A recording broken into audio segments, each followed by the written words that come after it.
Hola, ¿cómo están? Bienvenidas, bienvenidos a CNN Prime. Hoy vamos a conversar con la presidenta del Partido Social Cristiano sobre sus aspiraciones también de la tienda, evidentemente en pacto con libertarios y con republicanos en la elección parlamentaria, sus pretensiones respecto a un eventual gobierno del cual serían parte y mucho más de la contingencia y más. Pero comenzamos en esta jornada con estos titulares.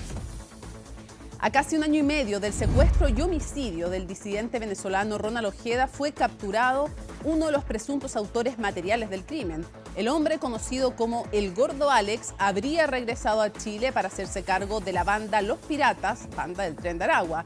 La detención se produjo en medio de un allanamiento destinado a esclarecer el secuestro del empresario Rodrigo Cantegliani. El candidato del Partido Nacional Libertario, Johannes Kaiser, inscribió hoy su candidatura en el CERVEL, prometiendo una reducción de impuestos y del tamaño de la administración pública. Mientras en Chile Vamos sigue la tensión con demócratas por la eventual inclusión en la lista parlamentaria del diputado Miguel Ángel Calisto, quien está imputado por fraude al fisco.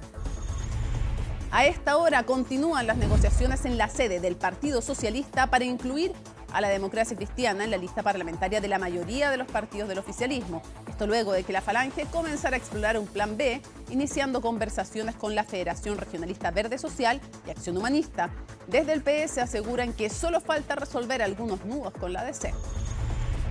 Y en temas internacionales, Donald Trump dijo que cree que Vladimir Putin va a llegar a un acuerdo para lograr el fin de la guerra en Ucrania en la cumbre de mañana en Alaska. Sin embargo, también aseguró que la reunión con Putin tiene un 25% de posibilidades de fracasar. Todo esto y mucho más, aquí comienza CNN Prime.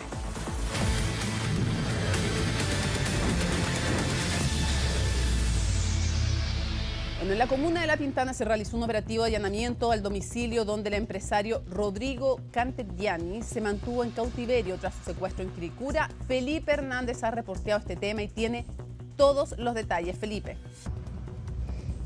¿Cómo estás, Mónica? Muy buenas noches. Efectivamente, un operativo que comenzó a eso de las 3:30 de la tarde del día de hoy en la comuna de La Pintana, en la población El Castillo, para ser más exacto, y en la calle Inés de Suárez. Es en este lugar donde 12 domicilios eran blanco de atención por parte de los equipos tanto del OS9, principalmente del OS9, pero se solicitó apoyo a diferentes unidades de carabineros. Hablamos personal del GOPE, también personal de control de orden público y en la Bocar de carabineros para poder entonces apoyar en las labores que estaba realizando el departamento OS9 de carabineros para poder,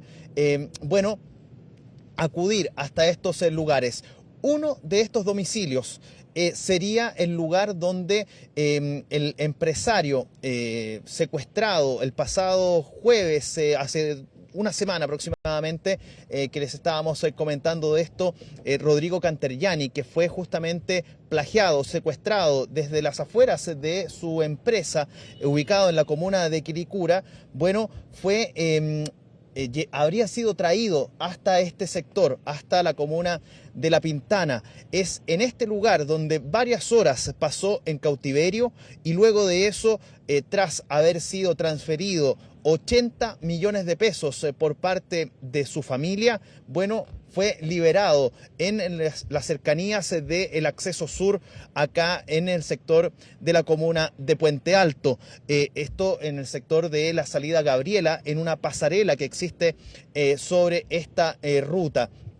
Lo cierto es que el despliegue por parte de Carabineros trajo consigo poder sacar algunos elementos que fueran relevantes para la investigación. Por eso es que durante horas de esta tarde se vio a los funcionarios, sobre todo del Laboratorio de Criminalística de Carabineros, retirar desde el interior del domicilio bolsas que contenían algunos elementos que pudiesen servir para reunir algún antecedente de quienes pudieron haber pasado por ese domicilio. Hablamos, por ejemplo, de frascos, de cajas que fueron encontradas al interior de este lugar y por eso es que se ven tantos funcionarios retirando algunos elementos desde el interior de este domicilio. Por otro lado, Un segundo lugar también fue parte del objeto de investigación de la policía, en este caso de Carabineros, para justamente como blanco investigativo otro domicilio muy cercano al lugar donde estaba realizándose el operativo más grande, podríamos decirlo de alguna manera, por parte de Carabineros, que era esta casa donde se habría pasado justamente el empresario de Quilicura, hablamos de Rodrigo Canteriani, pero era otro también domicilio que tenía intención de ser visto por parte del personal policial. Esta investigación, Mónica, señores televidentes, tiene varios ribetes. Ya hay procesos judiciales, es una investigación que está abierta y ya tiene a 6 personas formalizadas. Recordemos, en una primera instancia, al día siguiente de haber sido liberado el Rodrigo Canteriani acá en el sector de la comuna de Puente Alto, bueno, fueron detenidos en esa misma jornada en que fue encontrado con vida y sin lesiones, afortunadamente, el empresario. Fueron detenidas 4 personas. En ese momento era un colombiano, una persona de nacionalidad colombiana, una persona de nacionalidad venezolana y 2 chilenos. Con los días posteriores, bueno, se detuvo, de hecho fue esta semana, se detuvo a 12 personas más que serían venezolanos, ambos. Y luego de esta situación se llega a una cifra de 6 detenidos. Ellos fueron formalizados en la jornada del día de ayer, quedando con diferentes medidas cautelares. Y en la jornada del día de hoy hubo novedades respecto de esta misma investigación, porque hay 2 nuevos detenidos respecto de esta labor que se está realizando por parte de Carabineros. Escuchemos las palabras que entregó el fiscal del equipo contra el crimen organizado y homicidios del Ministerio Público, Jorge Carmona, quien señala, entre otras cosas, que hay 2 nuevos detenidos en esta causa. La cifra entonces llega a 8 imputados. Revisemos lo que señalaban desde el equipo ECO. La Fiscalía ECO, en conjunto con OS9 de Carabineros, logró la detención de 2 nuevos sujetos vinculados al secuestro de un empresario en la comuna de Quilicura. Esto se suma a la detención de 6 sujetos ya formalizados por el delito de secuestro extorsivo. Los nuevos detenidos pasarán a control de detención para el día sábado en el segundo juzgado de garantía.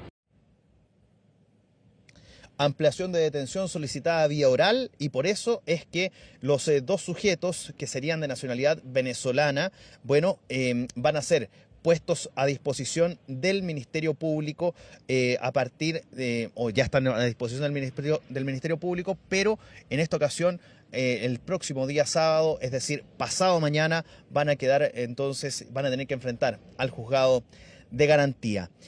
Sin embargo, aquí hay que añadir un elemento muy importante. ¿Por qué? Porque en esa diligencia que realiza Carabineros en la jornada del día de hoy, en la mañana, en un edificio donde se encuentran estos 2 sujetos que son parte de la investigación por el caso del secuestro del empresario Rodrigo Canteriani, bueno, se encuentra un tercer sujeto. Este tercer sujeto que yo les voy a mencionar a partir de ahora es conocido como el Guatón Alex y sería un sujeto de investigación importante. ¿Por qué? Porque se le buscaba como parte integrante del grupo de los piratas que habrían estado detrás del crimen, del secuestro y homicidio del exteniente venezolano Ronald Ojeda, entre otros delitos que realizaron en el país. Por esa razón entonces es que se le buscaba. Y fue justamente en este operativo que realizó Carabineros buscando a los posibles participantes del secuestro del empresario Rodrigo Canteriani que ubican a este sujeto. Por esa razón es que se le detiene a este tercer sujeto. Y es ahí, durante horas de esta mañana, que Carabineros, esto a solicitud del Ministerio Público y particularmente del equipo contra el crimen organizado y homicidios, solicitan que ese sujeto en particular, el Guatón Alex, fuera entregado a en este caso la Policía de Investigaciones y particularmente a la Brigada Investigativa de Policiales Especiales, que es la VIP Antisecuestros de la Policía de Investigaciones. Por eso es que a partir de hoy este sujeto quedó en condición de detenido y a la espera de ser formalizado por parte del equipo contra el crimen organizado y homicidios del Ministerio Público. Todos estos antecedentes son parte de un informe que preparó nuestro compañero Miguel Ángel Araya y esto es lo que nos presenta. Era una diligencia donde se esperaba la detención de 2 personas, o al menos eso había fijado la indagatoria del caso de secuestro del empresario Rodrigo Canteriani en la comuna de Quilicura. Sin embargo, el equipo de OS9 de Carabineros se llevó una sorpresa al momento en que realizaron el allanamiento a uno de los departamentos del edificio ubicado en calle Santa Petrolina, comuna de Estación Central, ya que a los detenidos por los que iban se sumó un tercero, Alfredo José Enrique Espineda, conocido como El Gordo Alex, quien sería líder de la banda Los Piratas vinculada al Tren de Aragua y además uno de los presuntos secuestradores del asesinado exmilitar venezolano Ronald Ojeda. Se logró la detención de 3 personas extranjeras mayores de edad con una condición migratoria irregular y se logró establecer por lo menos que 2 de ellas habían participado directamente en el secuestro que afectó al empresario y un tercero que al momento quizás no tendría participación en el delito de secuestro del empresario, pero en este cruce de datos que se hace con la Policía de Investigaciones y con el Ministerio Público, se logró identificar que era una persona de interés para la Policía de Investigaciones en el secuestro que había afectado a un ciudadano venezolano hace un tiempo atrás que terminó en un lamentable homicidio. El sujeto habría escapado del país pasando a Perú a través de un paso no habilitado luego de haberse concretado el crimen de Ojeda. Sin embargo, habría regresado a territorio nacional con más poder y jerarquía que antes para ordenar asuntos del crimen organizado, que se habría visto debilitado durante el último tiempo con los golpes hechos por las policías y la Fiscalía. Conforme al trabajo que hemos venido realizando junto al Ministerio Público, ambas policías, hemos logrado debilitar esta estructura, la que está operando de otra forma. Por eso presumimos que este sujeto regresó a nuestro país con la finalidad de rearmar en los distintos brazos de esta estructura transnacional. Por eso es tan importante la detención de este peligroso delincuente, porque de esa forma evitamos, como lo venimos haciendo hasta ahora, de que esta estructura se vuelva a reorganizar en nuestro país. En el caso del secuestro con homicidio de Ronald Ojeda, ya van 12 personas detenidas de las 17 identificadas por la PDI que habrían tenido participación en alguna de las distintas fases del crimen. 8 de los detenidos se encuentran en Chile, mientras que 4 están en procesos de ser extraditados, 2 desde Estados Unidos y otros 2 desde Colombia. Si bien no se ha informado con claridad y detalle las motivaciones que llevaron al crimen, el Ministerio Público sigue manteniendo como principal teoría el móvil político que habría sido encargado desde el régimen de Nicolás Maduro. Nosotros seguimos sosteniendo la tesis de que es un hecho político. Háganse solo la siguiente pregunta. ¿Qué hecho hemos tenido anterior al 21 de febrero del 2024 y posterior al 21 de febrero del 2024 que tenga las mismas características del secuestro y posterior homicidio del teniente Ronald Ojeda? La respuesta es ninguno. Los antecedentes allegados fueron dando mayor información y dando cuenta de que se trataba efectivamente también de un hecho político. Las autoridades no han descartado que Alfredo Enrique Espineda haya participado en otros delitos similares, entre ellos el secuestro del empresario Canteriani en Quilicura, caso que dio origen a la diligencia en la que fue detenido. Desde el Ejecutivo aseguraron que comparten la teoría que maneja el ente persecutor respecto a la motivación del secuestro de Ronald Ojeda. El Ejecutivo considera que la investigación del crimen de Ronald Ojeda es extremadamente grave, que tiene ciertas particularidades que no tienen otros crímenes cometidos por organizaciones criminales en Chile con homicidios con secuestro. Los patrones sobre los cuales se cometió ese crimen no están presentes en otros que uno podría considerar como similares. Tercero, que el fiscal Barros ha esbozado una tesis respecto a la cual el Ejecutivo comparte. El próximo lunes se espera que se realice el control de detención y posterior formalización de Enrique Espineda, mientras que los otros 2 detenidos por el secuestro de Rodrigo Canteriani serán formalizados este sábado. Ahí está entonces el informe que preparó nuestro compañero Miguel Ángel Araya haciendo un resumen de lo que ha sido esta jornada y estas investigaciones. para cerrar, Mónica, señalar que el imputado que comentaba justamente Miguel Ángel, que está vinculado a los piratas y que sería uno de los líderes de los piratas, será formalizado el próximo día lunes 18 de agosto a las 11 de la mañana, mientras que los dos imputados que serían de nacionalidad venezolana y que se suman a los imputados ya formalizados en el caso del secuestro del empresario de Quilicura van a ser formalizados el día sábado 16 de agosto, todavía a la espera del horario y la sala que será confirmada por parte de los equipos del Poder Judicial. Mónica. Muchísimas gracias por la información, Felipe. Buenas noches. Buenas noches.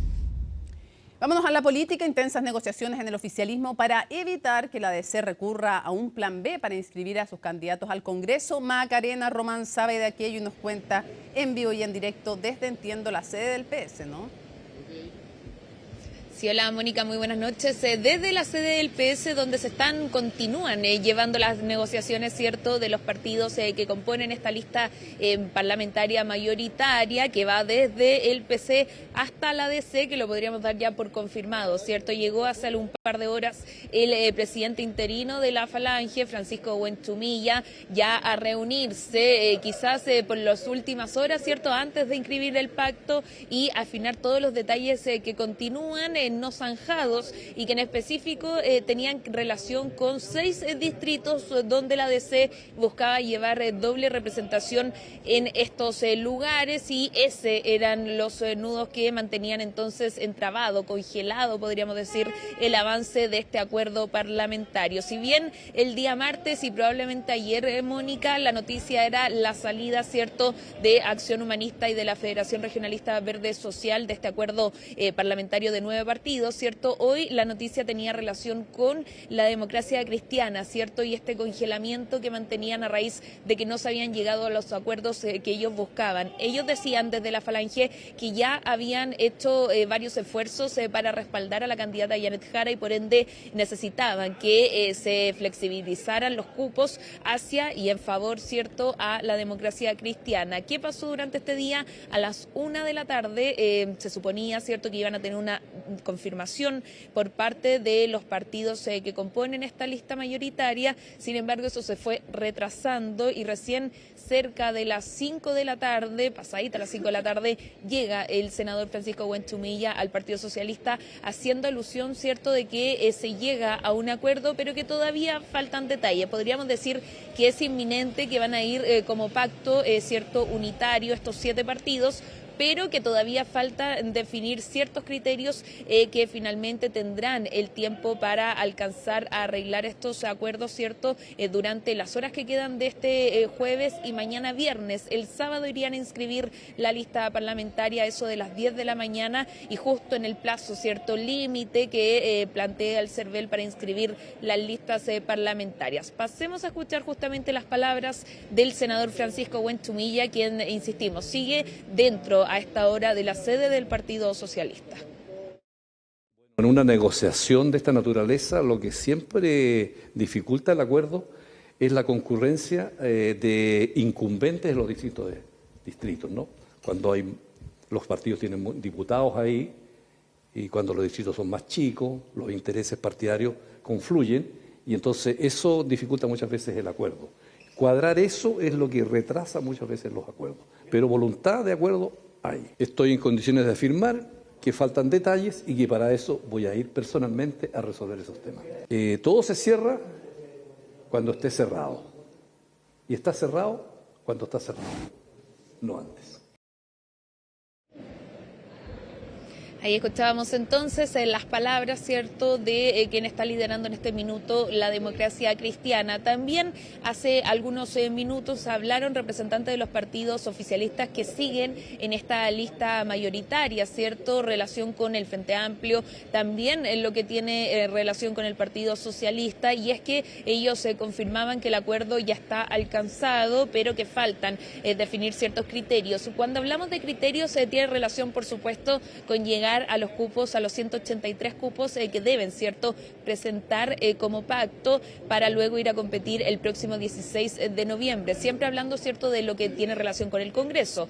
Eso es lo que tienen que acordar, pero también la estrategia, cómo desplazarán a estos candidatos, cuántos irán, por ejemplo, por cada distrito, si pueden ir una representación de más de uno en cada uno de los distritos, etcétera. No es solamente el cupo lo que tienen que llegar a acuerdo, tampoco los nombres, sino que también la estrategia en que se arma este puzzle, ¿cierto?, que irá a competir también con otras listas parlamentarias. Otras listas, por ejemplo, la que lidera la Federación Regionalista Verde Social y Acción Humanista, entre otros partidos. Vamos a pasar a escuchar ahora justamente parte de las palabras de algunos partidos oficialistas que también siguen en las conversaciones a esta hora en el Partido Socialista, siendo las 8:20 de la tarde. Si bien en una primera instancia se hablaba de que iban a inscribir el pacto hoy a las cerca de las 1 de la tarde, eso no llegó, por supuesto, y continúa al menos siendo un objetivo que pasó de este jueves, mañana viernes, y ya el sábado inscribirían en la mañana el pacto, el tan esperado pacto, que en primera instancia, lo decíamos, era un pacto unitario y que finalmente hasta ahora, ¿cierto?, todo puede pasar, se ha convertido en 2 listas. Se están incorporando las observaciones que eran compromisos que ya habíamos tomado con la democracia cristiana, se están formalizando en la planilla que vamos a revisar mañana y en consecuencia en este momento la democracia cristiana forma parte de la definición y redacción del documento que vamos a entregar al servicio electoral el sábado y de la lista de candidatos y candidatas. Y ellos nos hicieron llegar una propuesta y nosotros aprobamos esa propuesta. Solamente había observaciones en una parte menor de esa propuesta y eso posibilitó que ahora se esté trabajando con rapidez, pero no para concluir hoy porque no se alcanza, y para terminar esa tarea mañana en la tarde.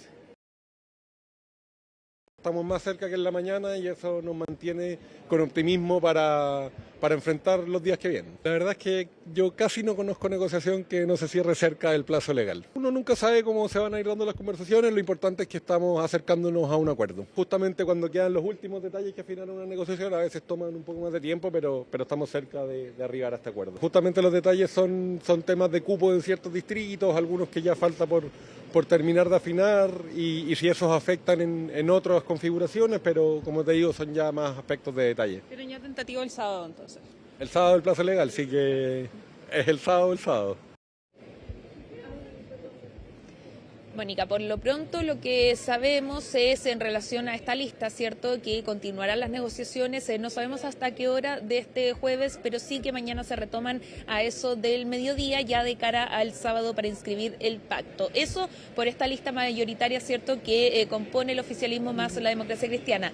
En la otra vereda, podríamos decir, en la lista paralela, también hoy se conocieron algunos candidatos del Partido Popular, ¿cierto?, que va a formar parte con la lista junto a Acción Humanista y la Federación Regionalista Verde Social, entre otros. Entre ellos, por ejemplo, una de las candidatas es Giovanna Grondón, la tía Pikachu, conocida comúnmente, que va a formar parte entonces de esta lista paralela para ir a disputar el Distrito 12. Muchísimas gracias por toda la información. Seguimos atentos a la evolución de esas negociaciones. Buenas noches. Nos vemos. Y el diputado del Partido Nacional Libertario, Johannes Kaiser, inscribió hoy su candidatura presidencial en el CERVEL. En paralelo, Chile Vamos sigue negociando con demócratas para lograr un pacto parlamentario donde la postulación de Miguel Ángel Calisto continúa generando tensión con la UDI. Colomba Eichholz nos cuenta. ¡Se siente! ¡Kaiser presidente! ¡Se siente! ¡Kaiser presidente! Entre cánticos y acompañado por adherentes y candidatos al Congreso Nacional, el diputado Johannes Kaiser inscribió este jueves su candidatura presidencial. Este, damas y caballeros, no es un programa de 7 páginas y son solamente los titulares de lo que pretendemos hacer. Con un evidente mensaje hacia la candidata del oficialismo, Janet Jara, el abanderado abordó los principales ejes de su programa y recordó las presiones que en su momento recibió para deponer su postulación. Respecto a las presiones, yo tengo un cogote bien grueso, así es que es difícil agacharme el moño. Creemos que tenemos la base para poder efectivamente tener éxito en esta candidatura. No nos equivoquemos. Este es un programa que ofrece a la gente el fin de las contribuciones, reducción de impuestos, reducción del Estado. Y en materia de seguridad, controlar la frontera, expulsar a cientos de miles de inmigrantes ilegales y transformar a Chile en el mejor país del mundo para formar una familia, señaló el abanderado, cuyo partido ya tiene un pacto parlamentario con el Partido Social Cristiano y Republicanos, ambas tiendas que apoyan a José Antonio Kast. Lejos de generar dispersión, la inscripción de Johannes Kaiser solo refuerza algo que para nosotros es fundamental. Nunca más puede gobernar esta izquierda radical. Lo importante es que, terminada la primera vuelta, todos quienes estamos en la oposición a este mal gobierno trabajemos lealmente, independiente de quién pase a segunda, para derrotar a la candidata de la continuidad, Janet Jara. Candidata que ha llamado a la unidad en su sector para conseguir un triunfo mayoritario en las elecciones parlamentarias. El mismo objetivo que Chile Vamos intenta lograr con demócratas a través de un pacto electoral. Sin embargo, la situación penal del diputado Miguel Ángel Calisto, a quien el partido liderado por Jimena Rincón busca postular al Senado, complica las negociaciones. Yo entiendo a la UDI, porque efectivamente de yo integrar la lista de Chile Vamos, evidentemente pongo en riesgo la reelección del actual senador de la UDI de la región de Aysén, David Sandoval, o un eventual candidato que pueda presentar la UDI en esa misma lista. Por lo tanto, yo siempre he dicho, a mí en Aysén siempre me han tratado de sacar por secretaría. Esto ha sido recurrente. Decía el diputado en Hoy es Noticia, donde también señaló que existe un egoísmo evidente de la UDI por querer totalizar el control al interior de la negociación de Chile Vamos, afectando las candidaturas de Demócratas y Evópoli. Es importante tener claridad que en nuestro país hay un principio básico que es el de la presunción de inocencia. Y bueno, será los tribunales de justicia quienes tendrán que en definitiva sancionar o no si el diputado Calisto es inocente, pero el reproche ético y moral me parece a mí que corresponde que lo hagan los ciudadanos, los votantes de la región de Aysén, y no nosotros. Nosotros esperamos destrabar prontamente el trabajo con demócratas, que ojalá, cierto, se destrabe para poder avanzar en una lista amplia, más convocatoria de la centro-derecha, para poder elegir, cierto, la mayor cantidad de diputados y senadores dentro de nuestro sector. A través de una negociación que también se está dando con el Partido Republicano para lograr un acuerdo por omisión para el Senado, cuestión que debe zanjarse antes de este sábado, plazo final para inscribir un pacto electoral. Bueno, vamos a hacer una pausa en CNN Prime. Al regreso vamos a estar con la diputada y presidenta, además del Partido Social Cristiano, Sara Concha.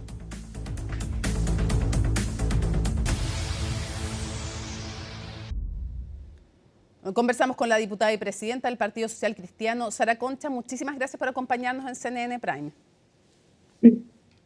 Hola, muy buenas noches ya. Un gusto saludarte, Mónica, y obviamente saludar a todos los que están en esta hora viendo el programa. Quisiera preguntarle, ¿cómo describiría usted hasta ahora el estado de la carrera presidencial? ¿El estado de la carrera presidencial en general o se refiere a nuestro candidato presidencial? A su candidato José Antonio Kast, si usted cree, como por ejemplo lo cree el presidente del Partido Republicano, Arturo Esquella, que la suerte ya está echada a favor de su candidato.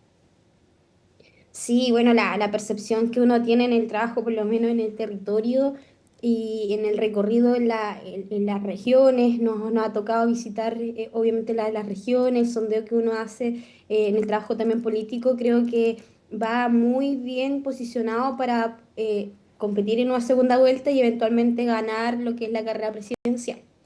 ¿Pero usted diría que la suerte está echada? No creo mucho en la suerte, yo creo en los propósitos y también en las convicciones con las que uno trabaja. No, se lo pregunto si usted cree que ya está definida la carrera presidencial en favor de José Antonio Kast. Sí, yo creo que hoy día él va a ser el próximo presidente de Chile. Ha hecho un buen trabajo como candidato presidencial hoy día. Creo que el despliegue que ha tenido también creo que es importante que haya tomado quizás la experiencia de los errores pasados y no cometer los mismos errores. Y hoy día es lo que lo ha posicionado también como uno de los candidatos favoritos, no solo en las encuestas, sino que en general en la percepción ciudadana. ¿Y a qué se refiere con los errores del pasado? ¿Cuáles son a su juicio los errores que cometió en el pasado en la campaña anterior, me imagino, José Antonio Kast? O sea, en general, creo que hubieron cosas que no se debieron haber hecho. No voy a especificar cuáles, pero sí creo No, que pues es eso es lo que le estoy importante. preguntando, ¿cuáles? Por ejemplo, creo que no fue muy bien visto que en la segunda vuelta él no se fuera a otro país, ¿cierto? A Y Estados otras Unidos. tantas cosas.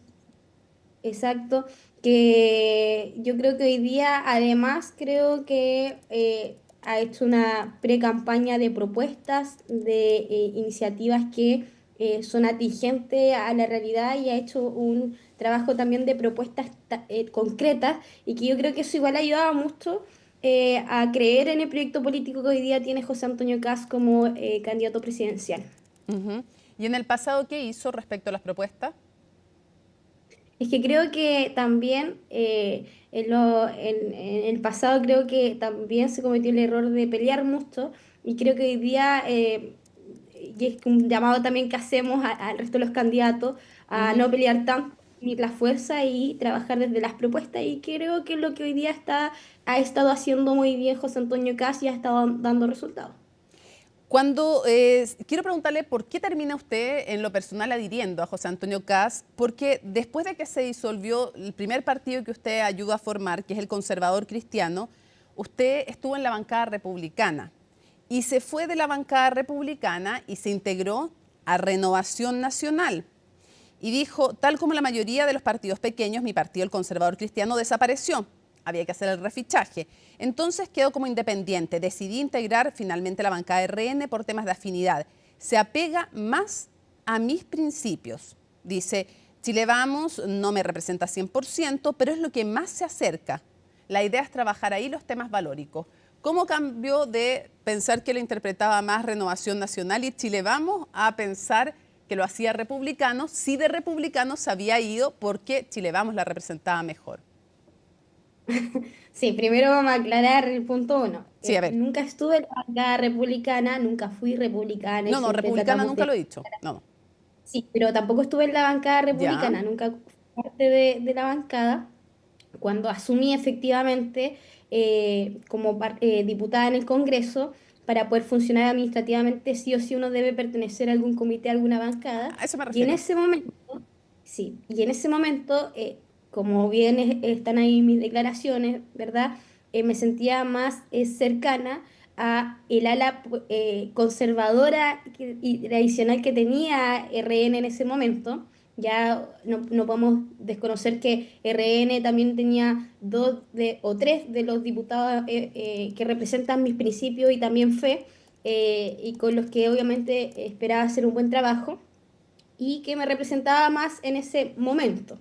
Ahora, también hay que recordar que una vez que RN empezó a transar sus principios, y no solo RN, sino que en general Chile Vamos, por supuesto que tomamos distancia y fue justamente cuando decidimos impulsar nuevamente este proyecto político, que no es distinto al Conservador Cristiano, sino que hoy día viene a ser la continuidad de este proyecto político, por el cual además me moví en convicción para ser diputada. ¿Cuándo Renovación Nacional, a su juicio, y Chile Vamos comenzó a transar sus principios? ¿En qué cosa? Desde el momento en que se sientan a la mesa a negociar con el gobierno, digamos, para entregar a Chile un nuevo proceso constituyente. Yo creo que eso fue lo que tenía que vibrar, creo yo, nuestra relación 100%, y donde además después de eso decido renunciar a la bancada de RN como independiente, nunca milité en el partido, siempre creo que tuve las convicciones claras.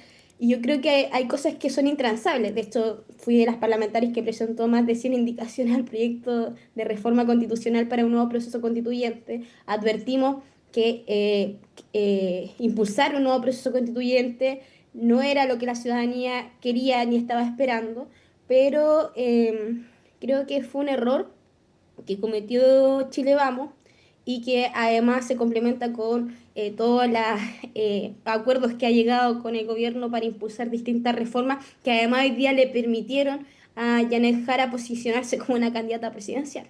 Pero llegar a acuerdos no debiera ser algo positivo. Positivo, por supuesto, pero cuando tiene un beneficio real para la ciudadanía, cuando un proyecto es bueno, cuando un proyecto realmente digamos, va a traer un cambio sustancial ¿Y cuál ha sido a lo que es malo? la ciudad. Siempre fui muy crítica, digamos, a la reforma, por ejemplo, constitucional. Creo que no se debió haber impulsado un nuevo proceso constituyente porque había un descontento ciudadano, porque ya había una fatiga ciudadana en cuanto a elecciones, significaba crear un nuevo proceso eleccionario para elegir nuevos constituyentes. Entonces, todo eso viene generando, obviamente, un descontento ciudadano donde pasan además muchas cosas, porque el proyecto de reforma constitucional no era de los mejores tampoco, dejaba muchos temas que además son de un compromiso que hoy día tenemos nosotros en lo valórico. Todos sabemos que el proceso constituyente se basó también en la discusión de los temas valóricos y que también fue algo por lo que la ciudadanía decidió rechazar este proyecto constitucional, que si bien es cierto, tengo que admitirlo, el texto en sí era mucho mejor que el primero, pero generalmente la ciudadanía ya había rechazado el cambio constitucional. Pero fue el Partido Republicano, con el cual usted hoy día hace pacto, el que lideró ese proceso, ese segundo proceso. Sí, y yo creo que tuvimos diferencias en ese momento. Creo que todos, no todo es perfecto, digamos, pero creo que nosotros hemos sabido llevar adelante las diferencias, colocar, digamos, delante de las diferencias, el proyecto mayor que es nuestro país. Entiendo, pero ¿usted diría que lideraron mal, el Partido Republicano lideró mal ese segundo proceso constituyente? Creo que se equivocaron y lo dijimos en su momento, lo seguimos diciendo. Creo que no fue lo mejor impulsar. Primero, parte de la base que no se debió haber impulsado un proceso constituyente. Segundo, el texto en verdad tampoco venía a solucionar las demandas sociales por las cuales se impulsó este proceso constituyente. Por lo tanto, creo que nosotros hoy día, si bien es cierto, tuvimos sus diferencias con el Partido Republicano, y por algo no somos republicanos, sino tenemos un proyecto político distinto. Entiendo. Tenemos pero, diputada, tengo una duda. Es que cuando llamaron a votar, desde Chile Vamos, cuando llamaron a votar rechazo en el primer proceso constituyente, lo hicieron con la promesa de que esto abriría un segundo proceso. Entonces, Chile Vamos no estaba simplemente cumpliendo con su palabra empeñada, no hubiera sido de alguna manera un engaño a aquellos que votaron rechazo al primero, pero pensando que venía un segundo, el después decir, no, fíjese que me deshago de esa promesa. Bueno, Chile Vamos tenía ahí en su momento que cumplir su palabra, pero todos sabíamos que era inviable presentar una nueva reforma constitucional, a impulsar un nuevo proyecto constituyente, cambio de la Constitución, porque la ciudadanía en general no quería un cambio constitucional. Ok, la quiero llevar a otro tema que usted mencionaba, de hecho, cuando estaba usted misma explicando qué cosas no le habían gustado a este segundo proyecto. Y una de ellas tiene que ver con los temas valóricos. Lo primero que quiero preguntarle es en términos de bancada parlamentaria. ¿Cuál es la meta que ustedes se ponen en esta elección como para decir, mira, en verdad esta fue una elección exitosa para nosotros? Elegir cuántos diputados y cuántos senadores, más o menos. Desde el Partido Social Cristiano, sí. Nuestra intención es poder mantener los diputados, senador que hoy día tenemos y a la vez duplicar esta votación con, obviamente, alcanzando el doble de los diputados y senadores que hoy día tenemos. O sea, igual hemos apostado a buenos candidatos, venimos trabajando esta lista parlamentaria desde el año pasado, digamos, de alguna manera con candidatos que tienen un compromiso también, no solamente con lo que representa el Partido Social Cristiano, sino también con nuestro país. Y yo creo que eso es importante y obviamente nos mueve la misma convicción. Hoy día, obviamente, estamos enfocados en poder combatir desde lo legislativo, por ejemplo, actualizando sin duda en lo legislativo todo lo que tenga que ver con la nueva forma de delitos que se están cometiendo en Chile. Ya. Y yo creo que eso se complementa además muy bien con lo que ha ido proponiendo nuestro candidato presidencial hoy día, que es José Antonio Kast. Quisiera preguntarle, ustedes desde el Partido Social Cristiano, ¿se resignan de alguna manera a no presentar durante los 4 años de gobierno ningún proyecto relacionado con temas valóricos como tratar de restringir el aborto o derogar la ley de identidad de género o cualquier tipo de proyectos valóricos? Yo creo que hoy día, si bien es cierto, hemos dado una, no sé cómo llamarlo, si lucha oblea contra los temas valóricos que se quieren imponer en nuestro, sobre todo desde la educación, donde creemos nosotros en el derecho preferente de los padres a educar a sus hijos y no que el Estado eduque a nuestros hijos con ideología.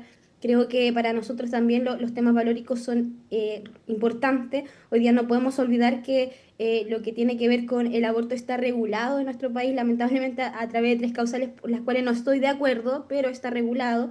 Y creo que no es tema hoy día el tema valórico poder en este momento o en un futuro gobierno, efectivamente hay que evaluar cómo se va a componer el Congreso eventualmente, pero yo creo que la prioridad hoy día es poder seguir avanzando en seguridad, poder seguir avanzando en los temas, por ejemplo, de salud, que sigue muriendo gente en la lista de espera porque no tienen una atención oportuna. Sí, claro, temas gravísimos, sí, lo sé, pero Entonces, quisiera ser un poquito más precisa, aún así, quiero saber si ustedes como bancada del Partido Social Cristiano se comprometen a no presentar ningún proyecto que tenga que ver con estos temas valóricos que son divisivos, como ha dicho el presidente del Partido Republicano. ¿Ustedes no van a presentar ningún tipo de estos proyectos?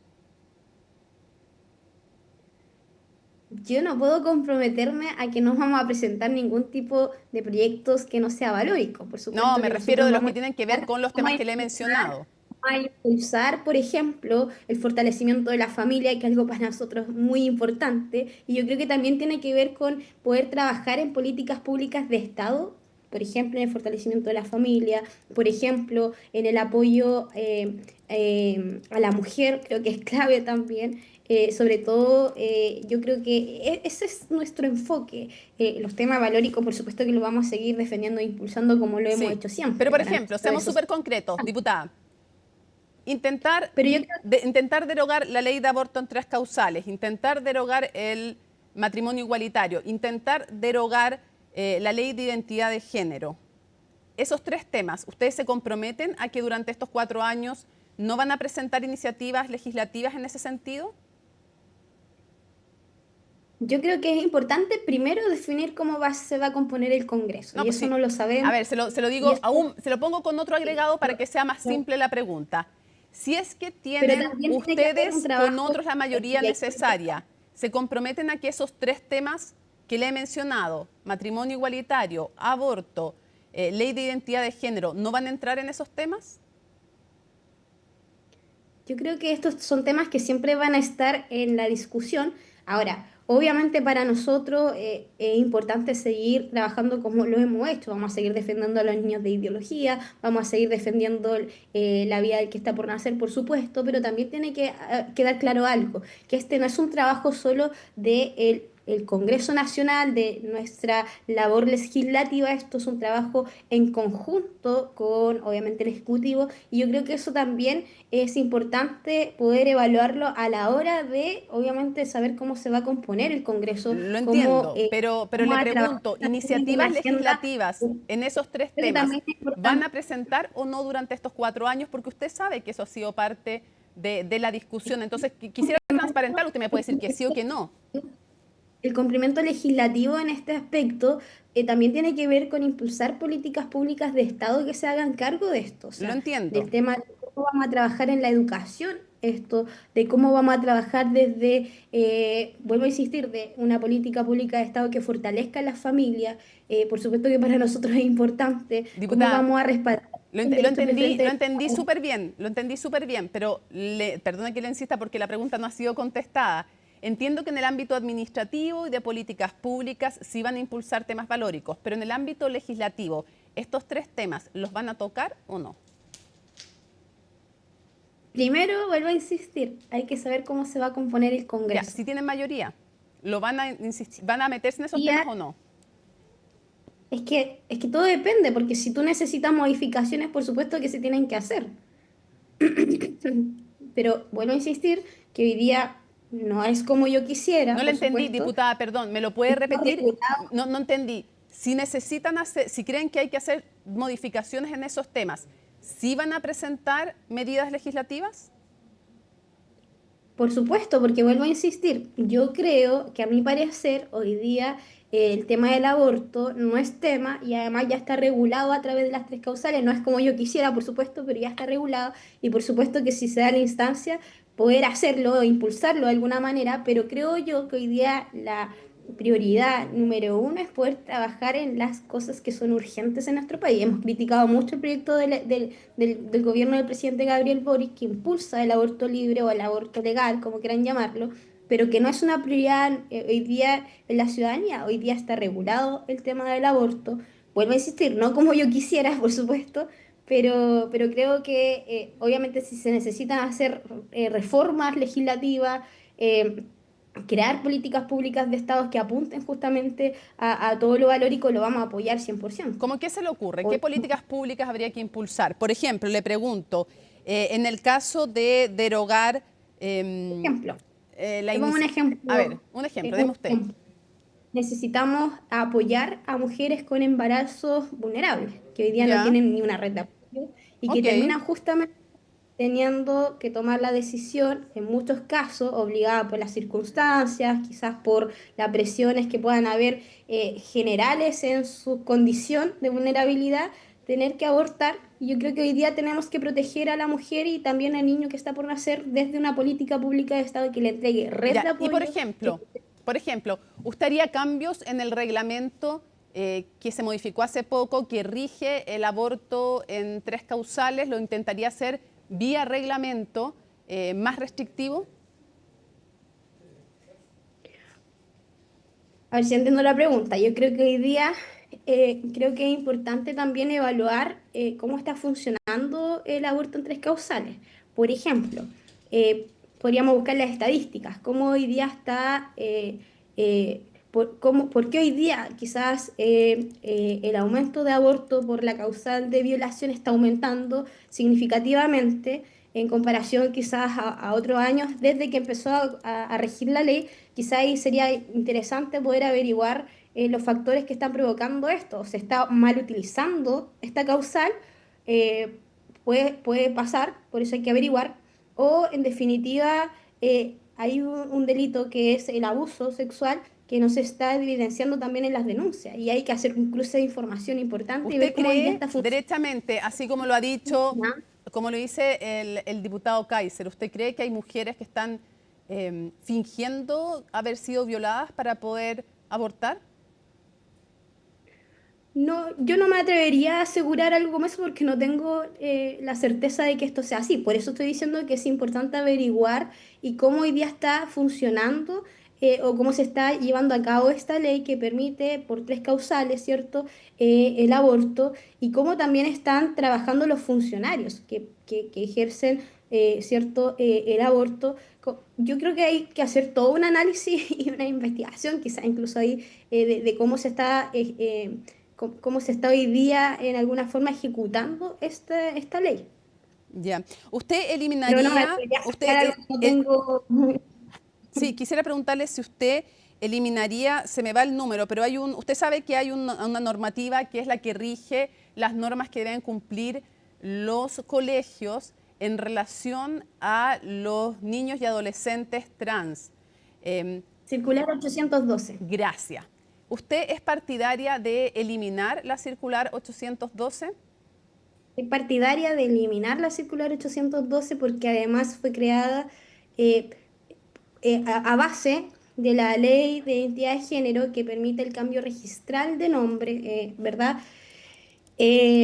que los colegios se hace la bajada a través de esta circular, pero que hoy día está todo el tema, fui parte de la comisión de hormonización, donde se derivan a los estudiantes que, ¿cierto?, van a los programas de acompañamiento de identidad de género, que finalmente tiene solo un enfoque, aunque quieran negarlo, creo que eso tiene solo un enfoque que es afirmativo, y que finalmente terminan en la transición de género, con la hormonización, y es bastante complejo. Entonces creo yo que esta circular se debiese eliminar y que se debería reforzar el derecho preferente de los padres a educar a sus hijos. Y una pregunta, porque dentro de esa circular, perdón, que para que no se nos vaya el tiempo, dentro de esa circular, por ejemplo, se le pide a los colegios que, quisiera saber si usted está de acuerdo o en desacuerdo, porque a lo mejor está de acuerdo y a lo mejor está en desacuerdo. ¿Se le pide a los colegios o se les solicita a los colegios o se les impone a los colegios, como usted quiera verlo, que tienen que llamar al niño o niña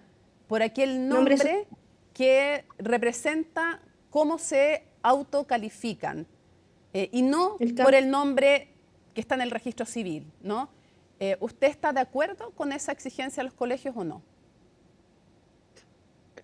La verdad es que yo no estoy de acuerdo con la circular y creo que el cambio social de nombre lo único que hace es reafirmar una decisión de un estudiante que hoy día creo yo que, o sea, hay que darle toda la alternativa al estudiante.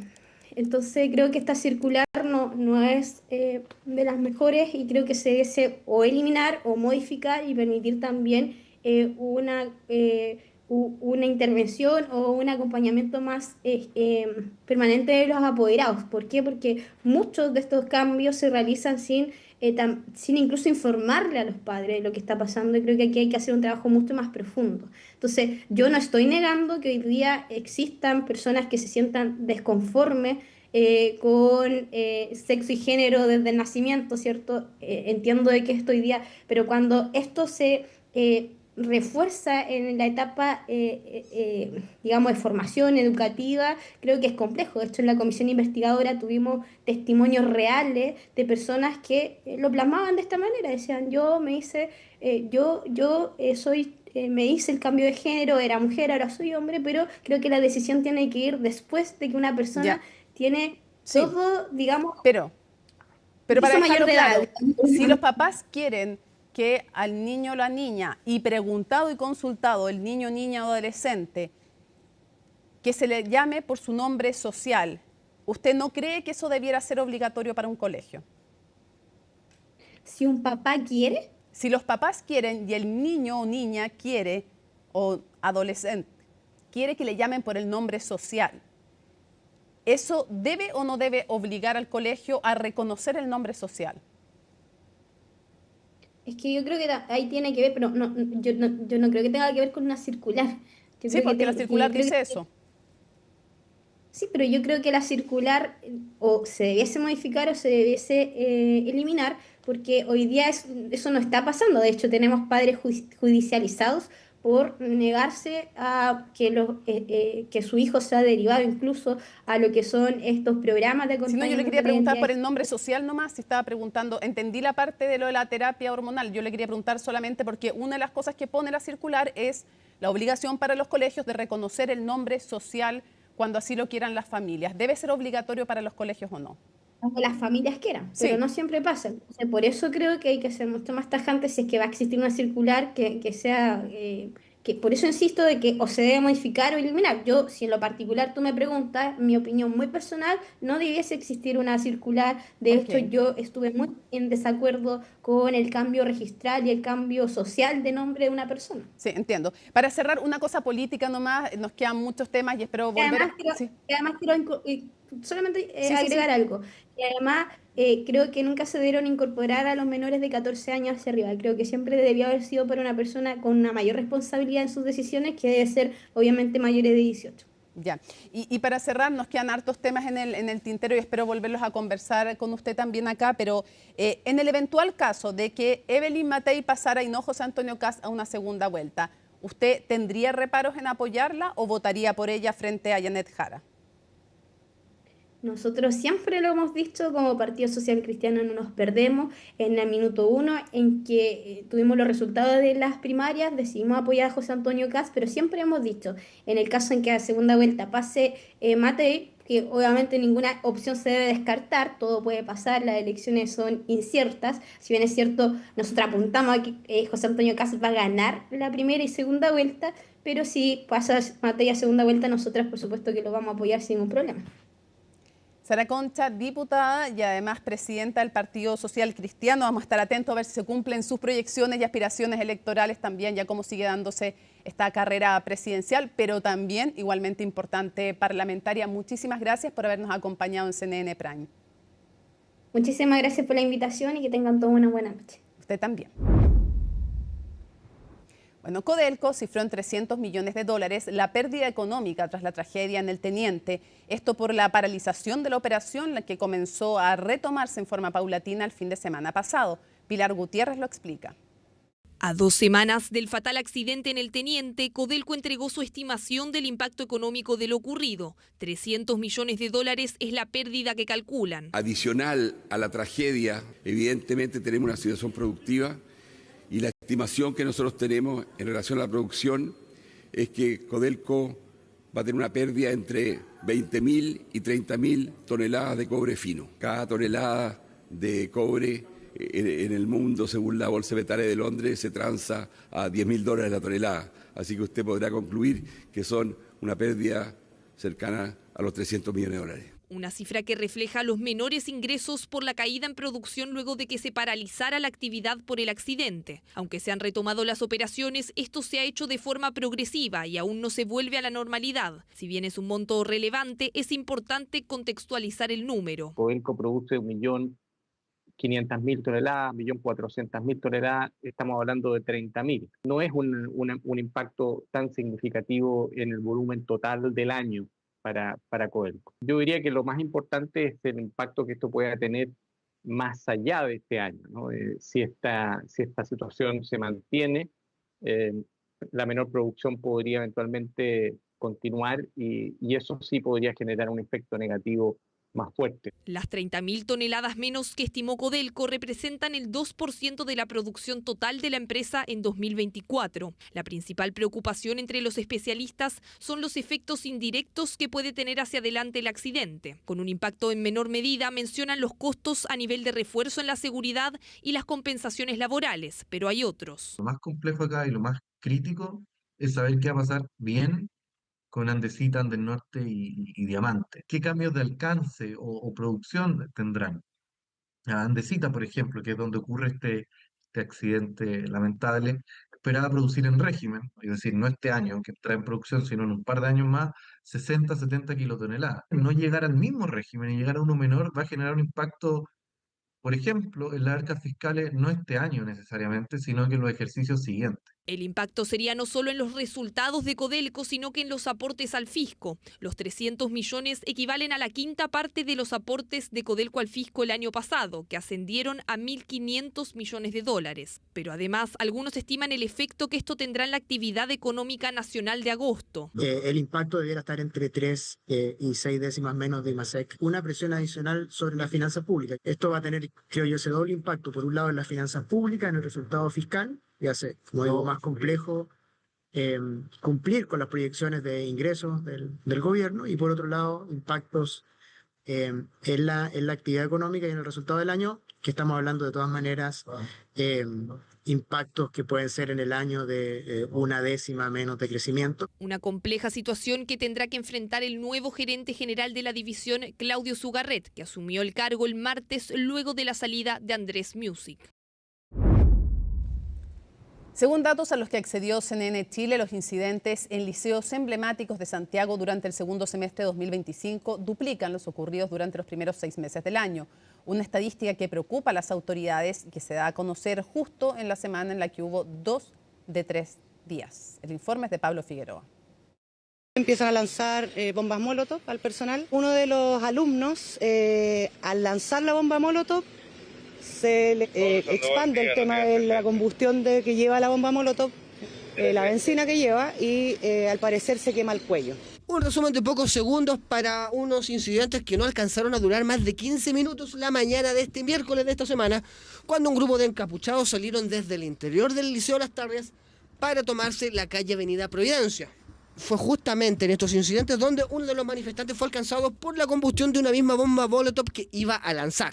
Fue tan breve que no hay imágenes, al contrario de lo que ocurrió en este mismo colegio en 2023, donde el alumno fue llevado dentro del mismo colegio para ser atendido por sus compañeros. Esta vez, el alumno fue llevado por sus pares al exterior del colegio.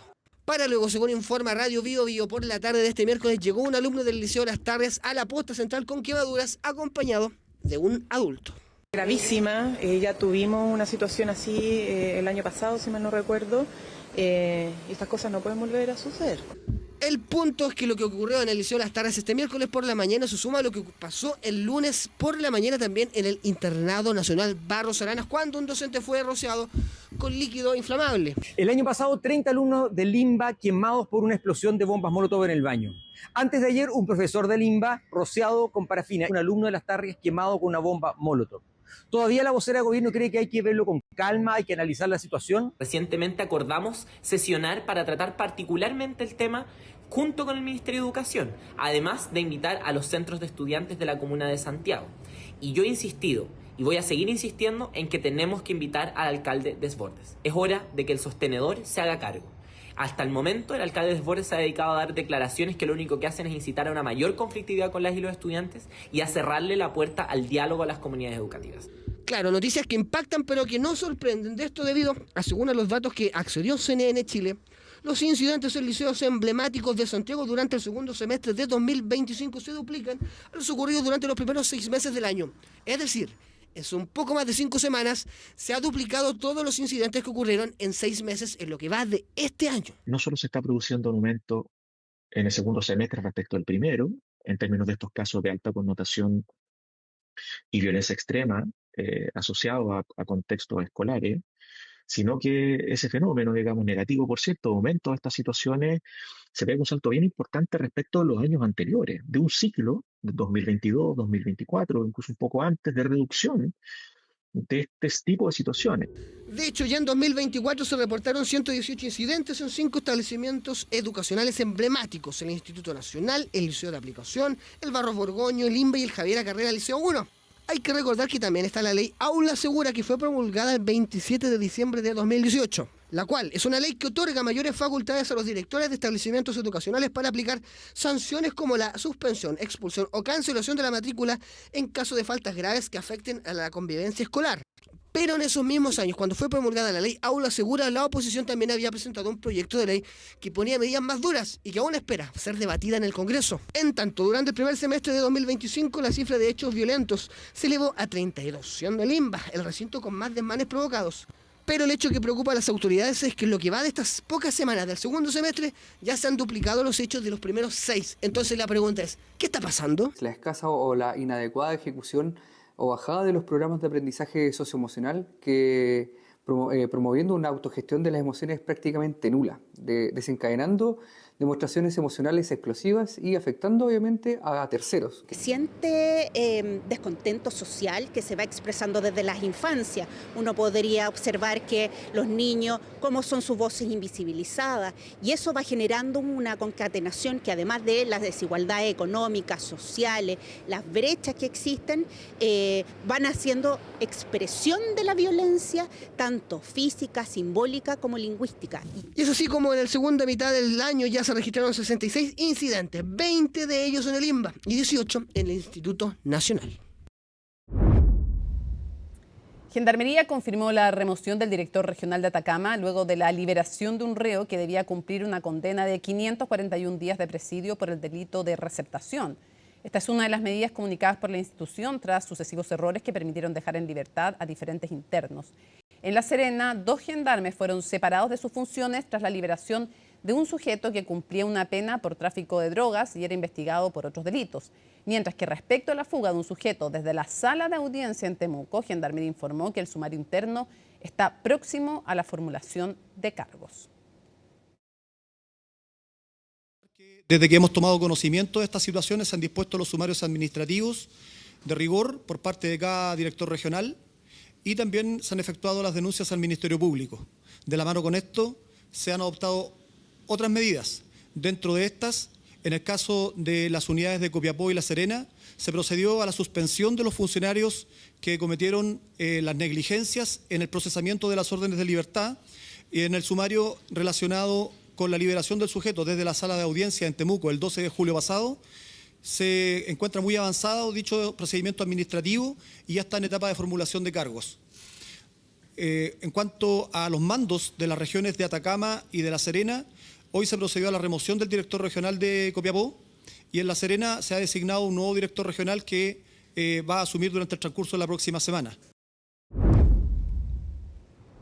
50 líderes de empresas chilenas fueron reconocidos por su talento e importancia en diferentes rubros. Natalia Muñoz nos cuenta qué características tienen estas jefaturas en medio de desafíos y transformaciones del mercado laboral. Tener un buen liderazgo puede ser definitorio para cumplir metas y un favorable entorno laboral. La mayoría de los que trabajan dependientes tenemos jefaturas. Pero, ¿qué características tiene un buen líder? Hoy las empresas tienen que ser más humanas, con liderazgos mucho más humanos, por supuesto, donde la principal característica del líder tiene que ser la inteligencia emocional, la curiosidad, la capacidad de influir y una gran capacidad de comunicar el sueño y el propósito del negocio. El mercado del trabajo está en una constante transformación, ya sea digital o de nuevas formas de relacionarse. Referentes del ecosistema empresarial chileno fueron reconocidos y están en el nuevo libro 50 líderes que están transformando el país. Es un reconocimiento a los líderes en Chile y que finalmente representa la transformación del liderazgo a través del tiempo y donde el principal factor común es el talento. Talentos que fueron reconocidos en diferentes ámbitos, cada uno con un aporte al mercado chileno. Identificar al mejor talento, ¿no? Una vez que lo tienes, ya que tienes el mejor talento, hay que desarrollarlo, hay que cuidarlo y hay que asegurarse que a cada persona le das la oportunidad de desarrollarse.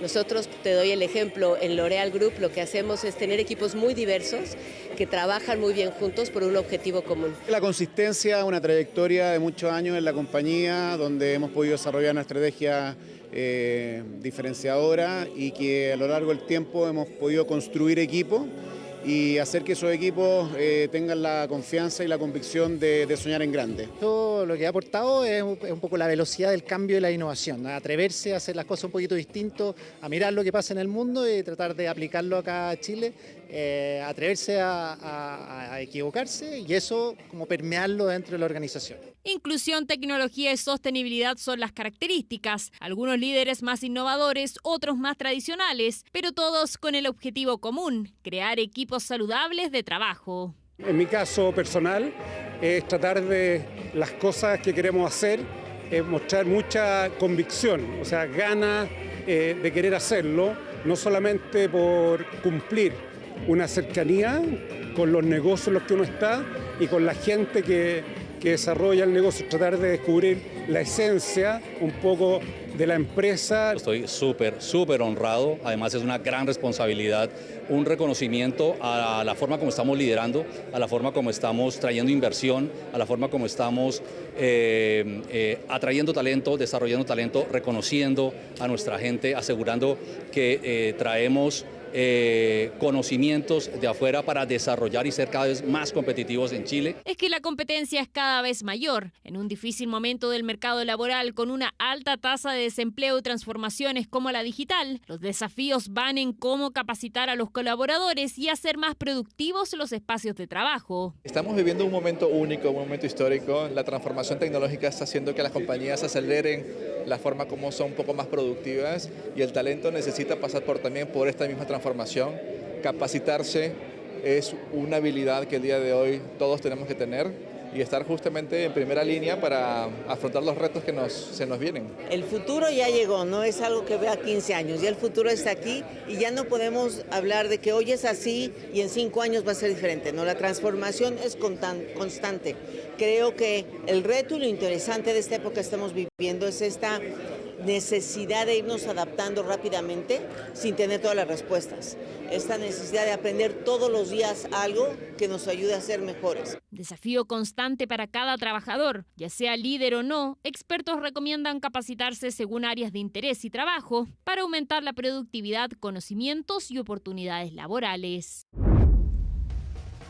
Matteo Bocelli lanzó una reversión de Mi historia entre tus dedos con su autor original Gianluca Grandi. La canción va a ser parte del nuevo disco del artista italiano que se va a estrenar este 12 de septiembre, como nos cuenta Sandro Lavarria.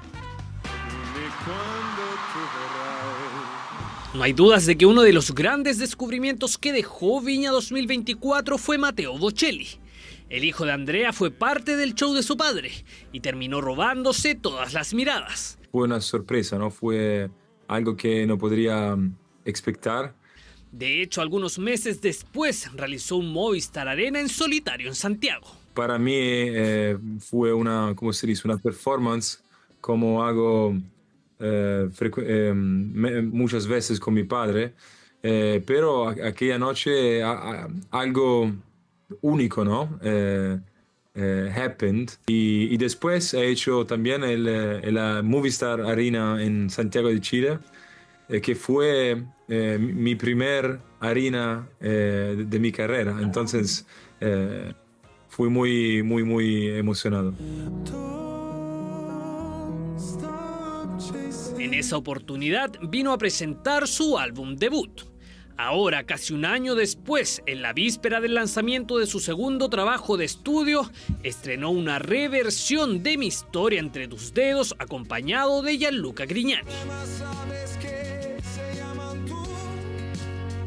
Mi historia entre tus dedos es una canción que siempre he amado. Y el año pasado, cuando fui a Chile, I wanted to do the Spanish version of it, Mi historia. Y pensé, yo creo que sería una cosa muy única, muy especial de grabar esa versión para mi próximo álbum.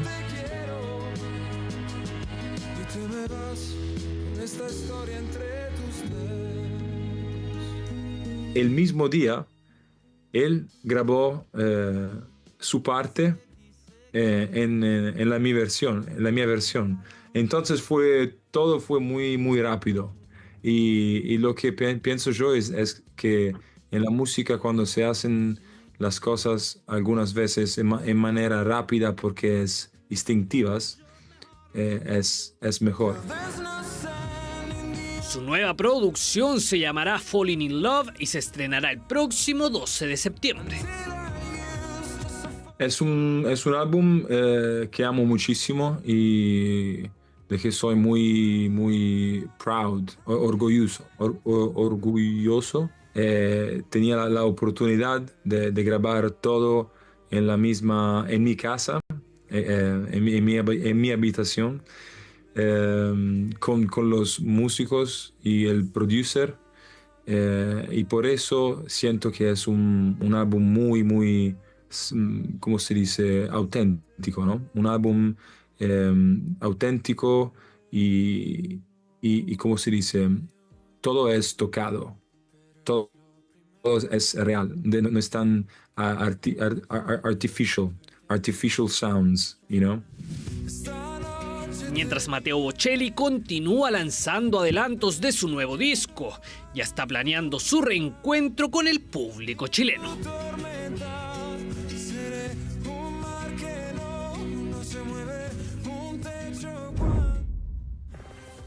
Hola, ¿cómo están? Soy Alicia Contreras y vamos a partir la revisión de las noticias internacionales. Estamos a la espera de la reunión entre Donald Trump y Vladimir Putin. Se va a realizar mañana en Alaska a las 11:30 de la mañana, hora local, 3:30 para nosotros. Según lo que han informado las autoridades, primero van a conversar ellos dos solos junto a sus traductores y después va a haber un almuerzo con ambas delegaciones. Hoy Donald Trump dijo que cree que Vladimir Putin tiene la intención de lograr un acuerdo para terminar esta guerra en Ucrania, pero también dijo que hay un 25% de posibilidades de que no se logre nada en esta reunión. Asimismo, aseguró que ahora su objetivo es lograr una segunda reunión, pero que incluya al presidente de Ucrania, Volodymyr Zelensky. Los analistas tienen pocas expectativas de lo que pueda ocurrir en esta cumbre. Sin embargo, dicen que de todas maneras es un logro para el presidente ruso, que el presidente de los Estados Unidos lo invite a su territorio, a pesar de que habían naciones que querían aislar al mandatario ruso. Veamos el informe de Michelle Recasens. La esperada reunión entre el presidente de Estados Unidos, Donald Trump, y su homólogo ruso, Vladimir Putin, está a pocas horas de concretarse. El encuentro se llevará a cabo este viernes en la base militar Elmendorf-Richardson en Alaska y está programada para comenzar a las 11:30 de la mañana, hora local, es decir, a las 3:30 de la tarde, hora chilena. El principal tema de la agenda será el fin de la guerra entre Rusia y Ucrania. Sin embargo, también se discutirán asuntos de comercio, cooperación económica y seguridad global. El señor Putin no acepta una tregua sin negociaciones. Los europeos quieren la tregua y luego las negociaciones. Y tal vez la reunión de mañana nos brinde una especie de puente entre estas dos posiciones. Según el asesor del Kremlin, en una primera instancia los mandatarios conversarán a solas, acompañados únicamente por sus traductores. Luego continuarán con reuniones ampliadas junto a sus delegaciones, seguidas de un desayuno de trabajo. With the current American administration, which as everyone knows is making, in my opinion, quite energetic and sincere efforts to stop the hostilities, stop the crisis and reach agreements that are of interest to all parties involved in this conflict in order to create long-term conditions for peace between our countries and in Europe and in the world as a whole. La delegación rusa estará conformada por el ministro de Asuntos Exteriores, el ministro de Defensa, el ministro de Finanzas, el jefe del Fondo Soberano Ruso y el propio asesor del Kremlin. Desde Washington comentaron que Trump espera lograr avances mediante la diplomacia y la negociación. We have a meeting with President Putin tomorrow. I think it's going to be a good meeting, but the more important meeting will be the second meeting that we're having. We're going to have a meeting with President Putin, President Zelensky, myself, and maybe we'll bring some of the European leaders along, maybe not. I don't know that it's going to be very important. We're going to see what happens. And I think President Putin will make peace. I think President Zelensky will make peace. We'll see if they can get along. Por su parte, el presidente Zelensky advirtió que Ucrania no cederá ningún territorio. Esto después de que Trump sugiriera la posibilidad de un intercambio territorial como parte de un acuerdo del alto al fuego. Vemos que ambos líderes quieren al menos sentarse a la mesa y esto es un gran éxito. En primer lugar para Trump, porque en 3 años nadie podía sacar a Putin de su país en el hemisferio occidental. Y lo invita y él acepta la invitación. Este es un gran logro para Trump. Para Putin demuestra que sigue siendo tan importante que el líder del mundo occidental lo invita a su propio país y por lo tanto se une. Zelensky se reunió este jueves con el primer ministro británico y ha estado trabajando con varios líderes europeos. Sin embargo, ninguno de ellos será parte de esta cumbre en Alaska. Seguimos ahora en Israel porque el gobierno de este país está considerando aprobar un plan de nuevos asentamientos en Cisjordania, asentamientos que son calificados ilegales por el derecho internacional. Es un plan para construir 3.000 viviendas al este de Jerusalén en una zona llamada E1. Este es un plan que viene desde 1990, pero que Israel no ha llevado a cabo por la condena internacional. Es que desde la ONU, por ejemplo, dijeron que esto no se trata solo de expandir sus asentamientos, que ya son ilegales, sino que estos van a dividir completamente Cisjordania en el sur y en el norte. Y esto además deja por tierra la posibilidad de que Jerusalén del Este sea la capital de un posible Estado palestino. Incluso el ministro de Finanzas israelí, que es de ultraderecha, dijo que este nuevo asentamiento va a enterrar la idea de un Estado palestino. Escuchemos lo que dijo. Quien quiera en el mundo que intente reconocer un Estado palestino hoy recibirá nuestra respuesta sobre el terreno, no con documentos, decisiones ni declaraciones, sino con hechos. Hechos de casas, de barrios, de carreteras y de cada vez más familias judías que construyen sus vidas. Hablarán del falso sueño palestino. Seguiremos construyendo una realidad judía plena. Esta realidad sepulta definitivamente la idea de un Estado palestino, simplemente porque no hay nada que reconocer ni a nadie a quien reconocer. Nos vamos ahora a Brasil con estas imágenes de Jair Bolsonaro, el expresidente de este país, que está en arresto domiciliario por este juicio en su contra por un intento de golpe de Estado. Sigue entonces en este arresto domiciliario y hoy Donald Trump se refirió nuevamente al exmandatario, demostró su apoyo, su respaldo y dijo que en Brasil se está realizando un intento de ejecución política en contra de Bolsonaro. Escuchemos lo que dijo Donald Trump. Brazil has been a horrible trading partner in terms of tariffs. As you know, they charged us tremendous tariffs, far, far more than we were charging them. We weren't charging anything, essentially. And Brazil has some very bad laws happening where they took a president and they put him in jail, or they're trying to jail him. And I happen to know the man, and I will tell you, I'm pretty good at people. I think he's an honest man. I think what they've done, this is really a political execution that they're trying to do with Bolsonaro. I think that's terrible. Terminamos con la revisión de las noticias internacionales, pero atentos a lo que va a ocurrir mañana entonces en esta cumbre entre Vladimir Putin y Donald Trump. Yo me despido, pero siga con CNN Prime con Mónica Rincón. Nos vemos, chao.